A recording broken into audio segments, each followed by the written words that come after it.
India ने अपने किसान को तालीम दी है। हमने अपने किसान का ध्यान भी नहीं रखा, भाई वो मरता मरे नहीं मरता ना मरे, हमारी तरफ से भाड़ में जाए।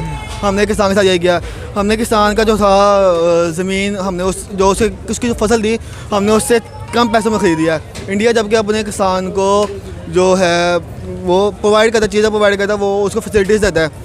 आप जिस तरह अभी आप कोई बिज़नेस शुरू कर लेते हैं, आप उधर अपने बंदे रखते हैं, आप उनको जितनी अच्छी फैसिलिटीज़ देंगे वो आपको उतना अच्छा आउटपुट देंगे। इंडिया इसलिए फ्लरिश की है, वो दुनिया में जैसा भी उसका इमेज है, लेकिन वो बिज़नेस के पक्के हैं। उन्होंने अपनी पॉलिसीज़ को नहीं हिलने दिया। जिस तरह उनका ऑयल इंपोर्ट करना था उन्होंने रशिया से, तो उन्होंने उसके ऊपर स्टैंड लिया। और उसके अलावा उनको अगर हम बात करते चलें, मैं आपको फर्दर इसमें बताऊं तो सऊदी अरेबिया ने जो हम भी जिससे ऑयल लेते हैं, उसने उसको 3% डिस्काउंट पे तेल प्रोवाइड किया। बिल्कुल, वो अपने बिज़नेस के पक्के हैं, वो अपने मुल्क के साथ फेयर हैं। वो बाहर की उनकी पॉलिसीज़, फॉरेन पॉलिसी जैसी मर्ज़ी हो, लेकिन वो अपने मुल्क के साथ फेयर हैं, ये लॉयल हैं। ठीक है, वो हमारे साथ उनके जैसे भी रिलेशन है वो एक अलग मैटर है, लेकिन हम अपने मुल्क के साथ फेयर नहीं। मैं क्यों तो कहूँगा इंडिया सबसे आगे जा रहा है इस वक्त। मैं अभी न्यूज़ देख रहा था तो उसमें तो कुछ ममालिक ने उनकी करेंसी यूज़ करने तक का कहा। 35 कंट्री ने। आप इस चीज़ से अंदाज़ा लगा लें तो कुछ 3-4 माह पहले वो टॉप 5 में आ रहे थे, अब वो टॉप 3 में आ रहे हैं। तो तरक्की तो उनके स्टैट से वाज़े नज़र आ रही है। टॉप 3 में तो वो भी आ गए, और उनका जो एक मोटिव है, उनके जो प्राइम मिनिस्टर है नरेंद्र मोदी, उन्होंने कहा था कि हम 2030 तक दुनिया की one of the biggest economy बन जाएंगे। तो आपको लग रहा है कि वहाँ तक वो चले जाएंगे? नहीं, जैसे उनका सफ़र चल रहा है, मैं नो डाउट कहूँगा कि वो वहाँ तक चले जाएंगे। वाघा बॉर्डर से उस तरफ तारी का गाँव है और इस तरफ हमारे पास आ जाता है वाघा बॉर्डर से हम जैसे ही पाँव उधर रख के इंडिया में दाखिल होते हैं तो वहाँ पे टमाटर जो है वो 15 से 20 रुपए किलो है। और अगर हम इधर वापस एक पाँव पीछे रख के लाहौर में आते हैं तो यहाँ पे 250 रुपए किलो है। देखें, यही बात है ना, कुछ पॉलिसीज़ हमारी आपस में बनी हुई है, इन पे मेरे ख्याल से हमें सोचना चाहिए। देखें, आवाम को रिलीफ मिलना चाहिए। हम लोग अभी तक पिस रहे हैं, इसमें कोई ऐसी बात नहीं है कि कोई हम लोग सर्वाइव कर रहे हैं, तो गवर्नमेंट को सोचना चाहिए, इस सब इक़दामात पे आना चाहिए। अस्सलाम वालेकुम viewers, this is Ubaidur Rahman and you are on my and yours YouTube channel Lajawab Ubaid. अगर मैं बात करता चलूँ, एक बहुत ही रीसेंट न्यूज़ आई है जो कि हमें इंडिया की तरफ से आई है, और वो न्यूज़ ये है कि इंडिया ने सरपास कर दिया है ब्राज़ील को, और इस वक्त वो दुनिया का सबसे बड़ा एक्सपोर्टर और प्रोड्यूसर बन चुका है शुगर इंडस्ट्री के अंदर। उसने हज़ारों टन शुगर जो है वो पिछले साल के अंदर एक्सपोर्ट की है दुनिया के मुख्तलिफ़ कंट्रीज़ को, जिसके अंदर सबसे ज़्यादा जो नाम आता है वो श्रीलंका का आता है, और उसके बाद आता है वो जापान का। पाकिस्तान की पब्लिक के पास चलते हैं और उनको बताते हैं ये खबर, और उनको थोड़ा सा धचका देते हैं कि भाई पाकिस्तान कहाँ पे स्टैंड कर रहा है। किसी ज़माने के अंदर जब पाकिस्तान भी इस फहरिस्त के अंदर आता था कि यार टॉप 3 में पाकिस्तान भी कहीं ना कहीं था, कि पाकिस्तान भी जो है वो शुगर को एक्सपोर्ट करता था, लेकिन इस वक्त जो हालात हैं वो ये बन चुके हैं कि पाकिस्तान को इम्पोर्ट करनी पड़ रही हैं चीज़ें मुख्तलिफ़ कंट्रीज़ से। इसी हवाले से पाकिस्तानी पब्लिक से बात करते हैं, तो आइए चलते हैं पाकिस्तानी पब्लिक की तरफ। अस्सलाम वालेकुम। वालेकुम अस्सलाम। सर, क्या नाम है? आदिल बशीर। आदिल बशीर साहब, क्या करते हैं? सीए कर रहा हूँ। सीए कर रहे हैं, यानी कि आप स्टूडेंट हैं? जी सर, सीए की फील्ड जो है मैं समझता हूँ कि इसका काफ़ी सारा ताल्लुक है हमारी इकोनॉमिक्स के साथ। जी है, ऐसे ही है सर। अगर मैं इकोनॉमिक्स की बात करता चलूँ तो इंडिया जो है वो इस टाइम पे शुगर का one of the biggest exporter और प्रोड्यूसर बन चुका है। ब्राज़ील को उसने जो है वो कम्पीट कर लिया हुआ है। क्या कहेंगे एज अ पाकिस्तानी, आपको क्या लगता है कि India is proceeding a way ahead than Pakistan, and why is it so? उनका ज़राई मुल्क है, वो भी पाकिस्तान भी ज़राई मुल्क है, लेकिन मैं यही कहूँगा पाकिस्तान ने ना अपनी ज़राअत का ख़ुद बेड़ा गर्क किया। मैं ओबियसली अगर आज भी कहूँ, पाकिस्तानी अगर अपने सिर्फ ज़राअत के ऊपर काम करे ना, सिर्फ चंद साल, आपका कर्जा आपको पता ही नहीं चलेगा कब ख़त्म हो जाएगा, और आपको आपकी ये जो गुर्बत है ये भी नज़र नहीं आएगी। अब आप अंदाज़ा लगाएं, अगर एग्रीकल्चर के ऊपर बात ही हो रही है तो आप मुझे ये बताएं, आप कह रहे हैं कि चीनी का सबसे बड़ा एक्सपोर्टर बन गया। हाँ, इंडिया सबसे, लेकिन पाकिस्तान ने क्या किया? आपने वो पिछले दिन जो वज़ीर आज़म हमारे शहबाज शरीफ थे, वो पहले कह रहे थे कि हम थे या हैं जो भी है, वो 1 जनवरी से हम गन्ने लेना ख़रीदो फ़रोख्त स्टार्ट करेंगे, लेकिन उसके बाद जो है ना पंजाब गवर्नमेंट ने जो है वो जल्दी लेना स्टार्ट कर दिया। अब अगर आप मुझे यही बताएं कि आप उसी चीज़ को जनवरी में ले जाते, अगर आप किसानों के पॉइंट ऑफ व्यू से देखते तो किसानों को कितना लॉस हो रहा था। पहले तो 2 से 3 माह अपने खेतों के अंदर उस फसल को खड़ी रखना, फिर उसके बाद उसकी कटाई करके जब सेल करना, उस वक्त उसके अगर खड़े रखेंगे तो वज़न में तो आई थिंक थोड़ा उन्हें फ़ायदा होगा, बट वो पूरी एक फसल नहीं काश्त कर सकेंगे गंदम की। आपको ज़रूरी मुल्क होने के बावजूद आपको अपनी गंदम जो है वो इस वक्त आपको इंपोर्ट करनी पड़ रही। तो आप बताएं, आप इस वक्त कहाँ पे स्टैंड कर रहे हैं? पाकिस्तान की हम बात कर रहे हैं। पाकिस्तान की बात करें, मुझे आप जनरली बताएं इस बार का जो रेट है गन्ने का वो 300 रुपये निकला है। 300 रुपये मन? 300 रुपये मन निकला है ना।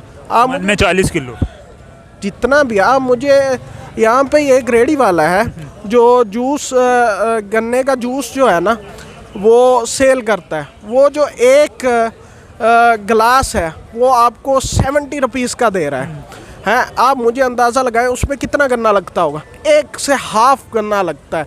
आप वहीं पे आइडिया लगाएं कि आप किसान से 300 रुपये में ले रहे हैं, आपको जो शहरी लोग हैं उनको भी महंगा पड़ रहा है, किसान को उसकी उजरत नहीं मिल रही। इसी तरह आप सब्ज़ी की बात कर लें, किसान जब मंडी में सब्ज़ी सेल करने जाता है तो उसके जो तोड़े होते हैं उनकी बोली लगती है। आप अंदाज़ा लगाएं, एक कभी मंडी में गए हो एक केले का लुंगर लेने के लिए आपको 200 तक का एक नॉर्मल लुंगर मिल जाता है। बिजनेसमैन है, किस चीज़ का बिजनेस बेसिकली? मेरी उर्दू बाज़ार में काम है अपना। उर्दू बाज़ार में आपका ज़ाहिर है फिर आपका बुक्स के हवाले से काम होगा। जी जी। सर बेसिकली जिस टॉपिक के ऊपर आज मैं वीडियो बना रहा हूँ, the topic for the day इसके इंडिया जो है वो तमाम कंट्रीज़ को सरपास करके इस वक्त दुनिया का सबसे बड़ा एक्सपोर्टर और प्रोड्यूसर बन चुका है शुगर इंडस्ट्री के अंदर।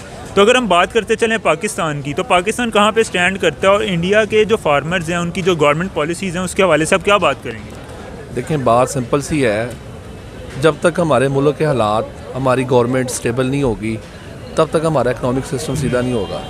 जहाँ तक मेरी समझ में आ रहा है इस वक्त मुल्क में, हमारे मुल्क की बात करें, हमारे मुल्क में सारा निज़ाम जो है दरम बरम है, कोई चीज़ स्टेबल नहीं है। आप अगर डॉलर को देखें, आप डेली रूटीन की अशिया को देखें, हमारी कोई भी चीज़ ऐसी नहीं है इस वक्त जिसमें कोई बंदा खुल के इन्वेस्टमेंट कर सके। तो ये एक्सपोर्ट यानी कि बिज़नेस के हालात जो हैं वो इस वक्त पाकिस्तान में फिजिबल नहीं है। अब आप देखें, एक्सपोर्ट हमारी बिल्कुल इस वक्त डेड हुई हुई है। इंपोर्ट हमारी कितनी एल सी पोर्ट पे पड़ी हुई हैं, लोगों के माल पड़े हुए हैं, क्लियर ही नहीं हो रहे। अब इतनी आइटम्स ऐसी हैं जो पाकिस्तान में जो इम्पोर्टर है वो सारा इस वक्त स्टड होकर बैठा हुआ है। और मुल्क के क्राइसिस हालात, ये इस मुल्क में तब तक मामले सीधे नहीं होने जब तक यहाँ पे गवर्नमेंट स्टेबल नहीं होगी। हाँ, तो इंडिया देखें जी, वो जब से मोदी की हुकूमत आई है, मुझे देखते हुए 15-20 साल हो गए हैं। वहाँ पे अभी तक जो समझ में बात ये आई है कि वहाँ की जो इकोनॉमिकल सिचुएशन है वो बिल्कुल ठीक जा रही है। वो लोग देखें अपनी मुल्क के साथ सिंसियर है। तो हमें फिर ये बात तो नहीं करनी चाहिए कि हम इंडिया से बहुत आगे हैं? नहीं, आगे नहीं है जी, हम आगे नहीं है, हम ये नहीं कह सकते। उनकी आबादी भी ज़्यादा है और उनका जो वहाँ पे आबादी से चैलेंजेस भी ज़्यादा है और वहाँ पे इन्वेस्टमेंट्स भी लोग कर रहे हैं क्योंकि वहाँ पे लोगों को खेलने का मौका मिल रहा है। यहाँ पे हमारे अपने मसले हल नहीं हो रहे, हम अगली तरक्की कैसे सोचें? हम सोच नहीं सकते। अब देखें, आपके मुल्क के अंदर इंडस्ट्री बंद हो गई, टोयोटा की इंडस्ट्री है, ये क्यों बंद हुई है? सारी आपके जो एक्सपोर्टर हैं, ये जो है कपड़े की मिलों वाले, फैसलाबाद, सब इंडस्ट्रियाँ बंद है। सारे बांग्लादेश शिफ्ट हो, सारे क्यों हो रहे हैं इस मुल्क में? इस वक्त आप देखें कि ये हालात है कि जितने भी बच्चे पढ़ के बाहर आते हैं अच्छे कॉलेज यूनिवर्सिटी से, वो यही सोचते हैं कि यार यहाँ पे कुछ नहीं पढ़ा, बाहर भागें। बाहर निकल जाएं। वो क्यों भाग रहे हैं? यही वजह है, कुछ चीज़ स्टेबल ही नहीं है। तो सर अगर हम इंडिया की बात करते चलें तो आपको क्या लगता है कि वहाँ की गवर्नमेंट पॉलिसीज़ अच्छी हैं? गवर्नमेंट पॉलिसीज़ भी अच्छी हैं, वहाँ के लोग भी अच्छे हैं और वो अपनी गवर्नमेंट को चलने देना चाहते हैं और लोग अच्छे हैं। जो कंपेटिबल लोग भी बैठे हुए हैं गवर्नमेंट में, वो भी बेहतर है। तो आपको क्या लगता है कि Pakistan is better than India और India is better than Pakistan? देखें जी, मैं अपने मुल्क में रहता हूँ, मैं ये नहीं कहूँगा कि वो बेटर जा रहे हैं, वो अच्छे जा रहे हैं। बस यहाँ पे कुछ चीज़ें हैं, ऑन पेपर बता देना मुझे। देखें, पता क्या है, कुछ चीज़ें ऐसी हैं जो हम उसका फाइनल डिसीजन नहीं कर सकते, वो हमारे इख्तियार में नहीं है। मेरे व्यू से कुछ भी नहीं होना। यहाँ पे बातें करने वाले कई जो हैं उनके साथ कई कुछ हो रहा है। तो मेरे ख्याल से हमें अच्छा सोचेंगे। हमारे जो ऊपर लोग बैठे हुए हैं इनको अच्छा सोचना चाहिए और बाकी अल्लाह पे छोड़ें, अल्लाह फैसला अच्छा करवाए। अल्लाह ताला पे तो हम छोड़ देंगे, लेकिन हमें अपनी खुद भी तो कोई मेहनत करनी पड़ेगी ना। हम सिर्फ इस बात पे हम इंडिया से आगे अभी नहीं निकल सकते और अभी जो हालात मुल्क के हो गए हैं, ये हम मेरे ख्याल से 10-15 साल पीछे चलेंगे। ये 8-9 महीने में जो मामला हुए हैं, हम तकरीबन 10 साल पीछे चले गए। हम आगे नहीं जा रहे, हम पीछे चलेंगे। अब जो भी नई गवर्नमेंट आएगी उसको सबसे बड़े, ये इतने बड़े चैलेंजेस ये सामने आने हैं कि वो स्टेबल होने के बाद तो अलग बात है ये मुश्किल हालात में उन सर्वाइव करना मुश्किल हो जाएगा। सर्वाइव करना, तो क्या आपको लगता है कि इन हालात में हमें अपने हमसाया मुल्क हिंदुस्तान के साथ, ईरान के साथ, अफ़गानिस्तान के साथ, चाइना के साथ तो हमारे रिलेशंस अच्छे हैं, हमें अपने बाकी जो हमारे नेबर्स हैं उनके साथ भी अपने रिलेशंस को अच्छा कर लेना चाहिए? देखिए, रिलेशंस की बात तो इसमें तो कोई ऐसी बात है ही नहीं कि हमारा उनके से इख्तलाफात है, किसी के साथ नहीं है। मेरे ख्याल से करना चाहिए, इसमें बुराई तो कोई नहीं है। अगर आपको एनवायरनमेंट अच्छा मिलता है, आपको अपॉर्चुनिटीज़ अच्छी मिलती सुबह हैं। मैं एक चीज़ पढ़ रहा था कि वालेकुम सलाम। आपका नाम? कबीर। कबीर साहब क्या करते हैं? मैं यार अभी IT फॉर्म में काम कर रहा हूँ, गेम डेवलपर हूँ मैं, और साथ बस यहाँ जिम करने आया था। पर्सनल जिम करने आए हुए हैं। सर, मेरा आज मैं जिस टॉपिक के ऊपर वीडियो बनाने जा रहा हूँ, बेसिकली द टॉपिक इज़ के आपको जैसे पता है कि पाकिस्तान एक टाइम के ऊपर एक अच्छा एक्सपोर्टर था शुगर का। पाकिस्तान में हम कह सकते थे कि गन्ने की पैदावार इतनी है कि हम अच्छी खासी शुगर जो है वो एक्सपोर्ट कर सकते हैं, लेकिन अब हमें हर चीज़ इंपोर्ट करनी पड़ रही है। लेकिन अभी एक रीसेंट खबर सामने आई है कि इंडिया, जो कि हमारा हमसाया मुल्क है, वो शुगर का one of the biggest largest exporter और प्रोड्यूसर भी बन गया। ब्राज़ील को उसने बीट कर दिया। क्या कहेंगे इस बारे में? देखें, मेरे ख्याल से पहली बात तो ये है कि जो है ना, इंडिया ने अपने किसान को तालीम दी है। हमने अपने किसान का ध्यान भी रखा, भाई वो मरता है मरे, नहीं मरता ना मरे, हमारी तरफ से भाड़ में जाए। हमने किसान के साथ यही किया। हमने किसान का जो था ज़मीन, हमने उसकी जो फसल दी, हमने उससे कम पैसों में ख़रीदी है। इंडिया जबकि अपने किसान को जो है वो प्रोवाइड करता, चीज़ें प्रोवाइड करता, वो उसको फैसिलिटीज़ देता है। आप जिस तरह अभी आप कोई बिजनेस शुरू कर लेते हैं, आप उधर अपने बंदे रखते हैं, आप उनको जितनी अच्छी फैसिलिटीज़ देंगे वो आपको उतना अच्छा आउटपुट देंगे। तो पाकिस्तान के अंदर अगर हम बात करते चलें, तो पाकिस्तान के अंदर जो इंडियन फार्मर्स को फैसिलिटीज़ प्रोवाइड की जाती हैं, वो पाकिस्तान के फार्मर्स के पास वो फैसिलिटीज़ नहीं है। कम है, बहुत कम है, बहुत। यानी कोई ऐसा कोई गांव होगा जो किसी शहर के करीब होगा तो उधर फैसिलिटी ज़्यादा अच्छी होंगी। आप कैसे दूर जाते जाएंगे वो फैसिलिटी ख़त्म हो जाएंगी। मैं आपको ये बताता हूँ, मुल्तान साइड पे एक गांव है जहाँ पे ना हज़रत सुल्तान बाहू का दरबार है, उसके बिल्कुल साथ एक ना गाँव है। वहाँ पे मेरा दोस्त, उसके उस इलाके के करीब एक शहर है शोरकोट, वहाँ मेरा दोस्त रहता है। तो कहता है हम लोग वहाँ जाते रहते हैं।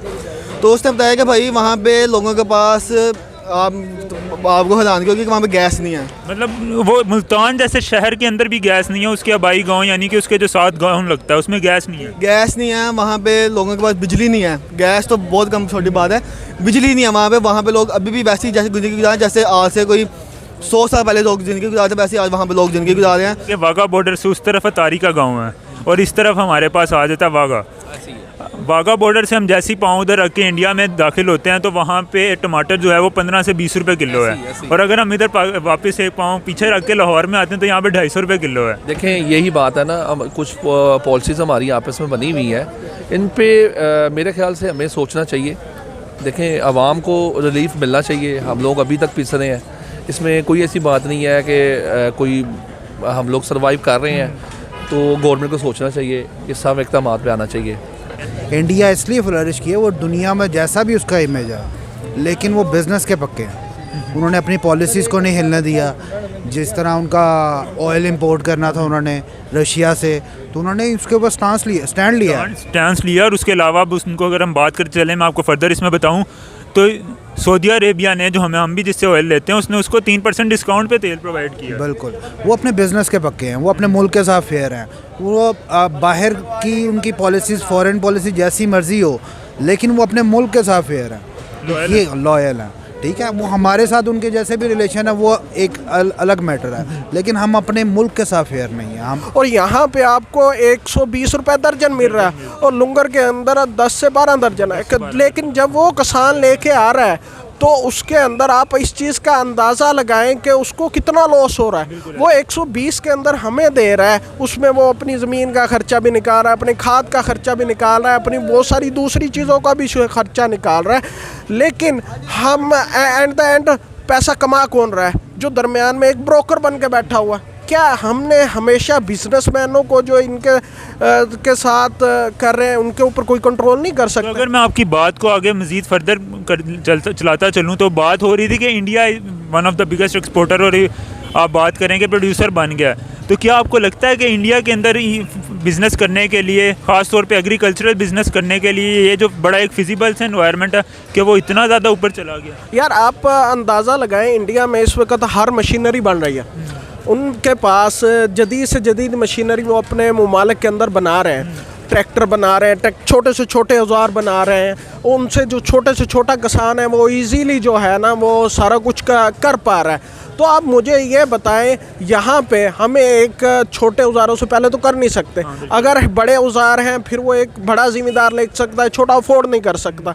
फिर आप ये देखें वहाँ पे जो है ट्यूबवेलों के ऊपर जो बिजली है वो सब्सिडी दी जाती है किसानों को, काफ़ी हद तक फ्री दिया जा, और हमारे क्या, हमारे तो अब जो पहले बिल आ रहे थे उनके ऊपर भी और टैक्स लगाए जा रहे हैं। फिर आप ये बताएं कि आपने अपनी शुगर मिलें चलाने के लिए हमारी जो गन्ने की फसल है काफ़ी हद तक बर्बाद की, फिर आपने अपनी इंडस्ट्रियां बर्बाद की, उसमें आपने अपनी कपास बर्बाद की। आपकी कपास में आप टॉप 5 में आते थे जब आप आते थे बरामद करने में, और इस वक्त आपको दरामद करनी पड़ रही है अपनी ज़रूरत पूरी करने के लिए। लेकिन एट द एंड क्या हो रहा है, बाहर से आप ज़रूर दरामद कर रहे हो लेकिन जो किसानों के पास पड़ी हुई है उसे आप अभी तक नहीं खरीद, ज़ाया कर रहे हैं। तो फिर आप अपने मुल्क का नुकसान कर रहे हैं, दूसरे मुल्कों का फ़ायदा कर रहे हैं। तो फिर आप बताएं मुझे कहाँ पे स्टैंड कर रहे हैं। मुझे ये बताएं कि क्या आपको लगता है कि इंडिया हमसे आगे है? मैं क्यों कहूँगा इंडिया सबसे आगे जा रहा है इस वक्त। मैं अभी न्यूज़ देख रहा था तो उसमें तो कुछ ममालिक ने उनकी करेंसी यूज़ करने तक का कहा, 35 कंट्री ने। आप इस चीज़ से अंदाज़ा लगा लें तो कुछ 3-4 माह पहले वो टॉप 5 में आ रहे थे, अब वो टॉप 3 में आ रहे हैं। तो तरक्की तो उनके स्टैट से वाज़ेह नज़र आ रही है। टॉप 3 में तो वो भी आ गए, और उनका जो एक मोटिव है, उनके जो प्राइम मिनिस्टर है नरेंद्र मोदी, उन्होंने कहा था कि हम 2030 तक दुनिया की one of the biggest economy बन जाएंगे। तो आपको लग रहा है कि वहाँ तक वो चले जाएंगे? नहीं, जैसे उनका सफ़र चल रहा है मैं नो डाउट कहूँगा कि वो वहाँ तक चले जाएंगे। 20-30 से पहले या 20-30 से?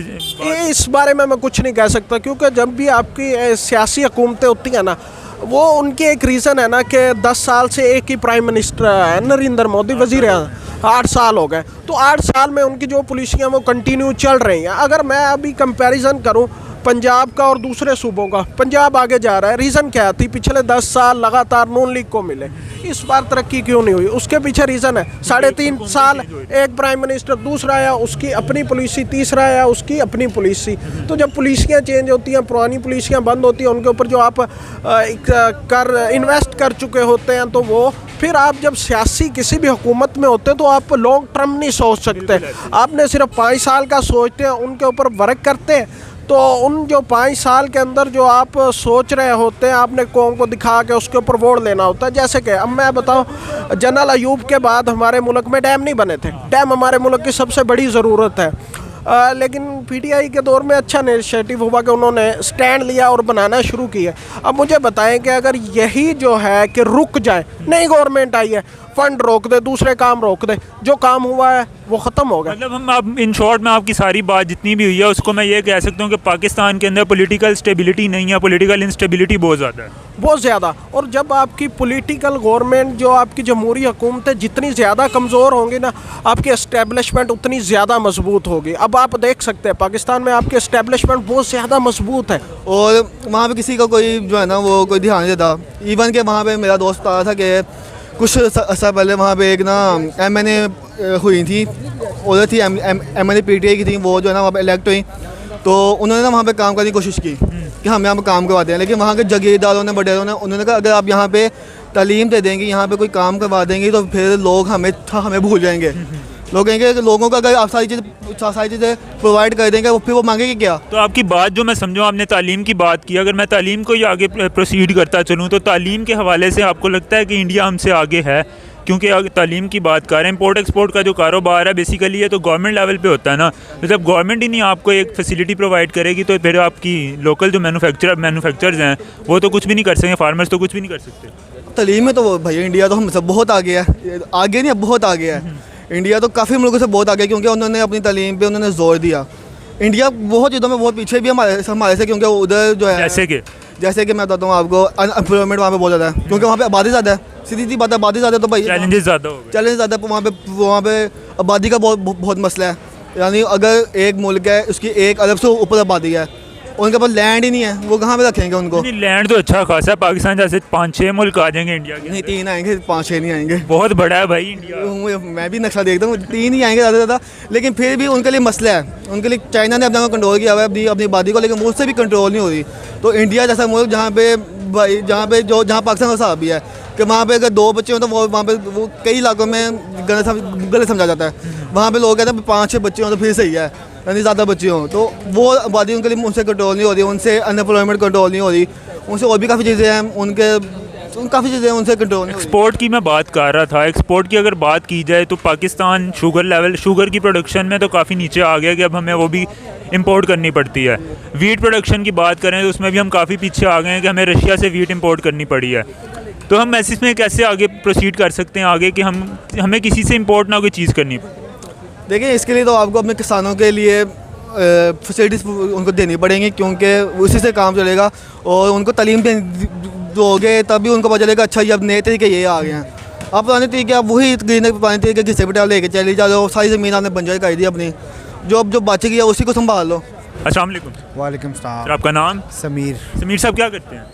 मैं जॉब करता हूँ। जॉब करते हैं आप। सर बेसिकली जिस टॉपिक के ऊपर मैं वीडियो बना रहा हूँ, the topic for the day is कि इंडिया ने सरपास करके काफ़ी सारी कंट्रीज़ को, स्पेशली ब्राज़ील को, इस वक्त वो दुनिया का one of the biggest exporter और प्रोड्यूसर बन चुका हुआ है शुगर इंडस्ट्री के अंदर। यानी कि शुगर वो सबसे ज़्यादा प्रोड्यूस कर रहा है और उसके बाद वो सबसे ज़्यादा एक्सपोर्ट भी कर रहा है। क्या आप एज अ पाकिस्तानी देखते हैं इस सारी सिचुएशन को और हम कहाँ पर स्टैंड कर रहे हैं? एक्चुअली इधर मसले सिर्फ बिज़नेस के नहीं हैं, यहाँ पे एडमिनिस्ट्रेशन के बड़े मसले हैं। एडमिनिस्ट्रेशन की जब तक चीज़ें ठीक नहीं होंगी, आपकी लॉ एंड ऑर्डर ठीक नहीं होगा, आपकी गवर्नमेंट की पॉलिसीज़ ठीक नहीं होंगी, कोई भी बिज़नेस फ्लरिश नहीं कर सकता, कोई भी मुल्क नहीं फ्लरिश कर सकता। हमारे तो सर हम कैसे फेयर हो सकते हैं जब हमें एक चीज़ का पता है कि हम यहाँ पे किसी को पैसे दिए बगैर अपना काम नहीं निकलवा सकते? उसके अलावा अगर हम बात करते चले, हमने कोई भी काम करना है, इंपोर्ट एक्सपोर्ट पे ही आ जाता हूँ कि हम किसी को जब तक हम कस्टम के अंदर पैसे नहीं देंगे तो हमारा ये काम होगा ही नहीं। तो फिर यहाँ पे जो एक बिजनेसमैन है वो कैसे एक काम को लॉयल होकर कर सकता है अपनी कंट्री के साथ? कि ये रातों रात तो नहीं हो सकता, इस पर टाइम लगेगा। एक माहौल बनता है। सबसे पहले माहौल तो गवर्नमेंट बनाएगी ना। गवर्नमेंट आपका एक इंसाफ का निज़ाम हो, किसी बिजनेसमैन को भी पता हो कि मैं यार मुझे कोई मसला आता है तो मैं कोर्ट में या कोई भी रिस्पेक्टिव इदारे में जाता हूँ, मुझे इंसाफ मिलेगा, ठीक है। तो जब उसका एक लॉ एंड ऑर्डर से काम स्टार्ट होगा। आप किसी भी बिजनेसमैन को या आम आदमी को जब पता होगा ना कि मेरे साथ ज़्यादती नहीं हो सकती, नाइंसाफ़ी नहीं हो सकती, अगर मैं मखसूस फोरम पे जाऊंगा तो मेरी सुनवाई होगी, तो अगर तो ये चीज़ कंफर्म हो जाए गवर्नमेंट की तरफ से तो फिर ये ऑटोमेटिकली 5-10 सालों के अंदर ये पाकिस्तान भी उस लेवल पे पहुंच जाएगा। लेकिन तो हमें इसी तरह चलता रहेगा तो ये और डाउन जाएगा, जैसे वो डाउन जा रहा है अभी और बहुत ज़्यादा डाउन आ गया। अब देखें डॉलर 250 पे 300 रुपये पे भी एलसी नहीं खुल रही, 300 रुपये पे भी एलसी नहीं खुल रही। यानी इंपोर्टर और एक्सपोर्टर का काम इतना बेड़ा गर्क हुआ हुआ है। आपकी अभी अब थोड़ा अर्सा ठहर जाए, आपको ये ज़रूरियात ज़िंदगी की जो चीज़ें हैं जो जिसमें इंपोर्ट की चीज़ें डलती हैं वो भी मिलनी बंद हो जाएंगी। जिस तरह गाड़ियाँ बंद हो रही हैं, गाड़ियों के पार्ट्स नहीं मिल रहे, आहिस्ता आहिस्ता ये सारा फैलता जाएगा। कॉस्मेटिक्स की कितनी चीज़ें, मोबाइल के पार्ट्स नहीं मिल रहे, बिल्कुल ऐसी है, ठीक है।